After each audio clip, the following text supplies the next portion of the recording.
తిన్న వెంటనే కొందరు మోషన్కి పోవడం అనేది జరుగుతూ ఉంటుంది. సో దాన్ని గ్యాస్ట్రోకోలిక్ రిఫ్లెక్స్ అంటాం.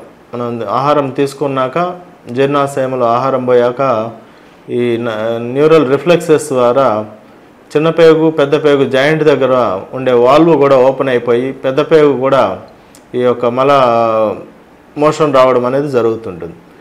కామన్గా జీర్ణాశయంలో సమస్యలు ఉన్నా కానీ మరియు జీర్ణాశయంలో అల్సర్ కానీ మరియు హెచ్ పైలోరీ బ్యాక్టీరియా అనే ఇన్ఫెక్షన్ ఉన్నప్పుడు కూడా ఆ ఇరిటేషన్కు గురయ్యి తొందరగా మోషన్ వచ్చే అవకాశం ఉంటుంది.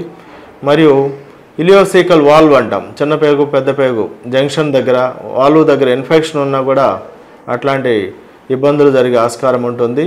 తినంగానే ఎమ్మడే మోషన్ వచ్చే అవకాశం ఉంటుంది. మరియు పెద్ద పేగుల్లో ఇబ్బందులు ఉన్నా కూడా తినంగానే మోషన్ వచ్చే అవకాశం ఉంటుంది. వీటిల్లో ఇలియోసీకల్ ట్యూబర్క్లోసిస్ కానీ మరియు ఇలియోసీకల్ క్రాన్స్ డిసీజ్ అని ఇలా అల్సరేటివ్ కోలైటిస్ అని ఇలా ప్రమాదకరమైన జబ్బులు కూడా ఉంటాయి. ఈ ప్రమాదకరమైన జబ్బులు గుర్తించకపోవడం ద్వారా బాడీ ఇబ్బంది పడే అవకాశం ఉంటుంది. ఫ్యూచర్లో క్యాన్సర్లు కానీ మరియు రక్తం తగ్గిపోవడం కానీ ఇలా పోషక పదార్థాలు తగ్గిపోవడం జరుగుతుంది. ఆ విధంగా శక్తిహీనత కూడా వచ్చే అవకాశం ఉంటుంది.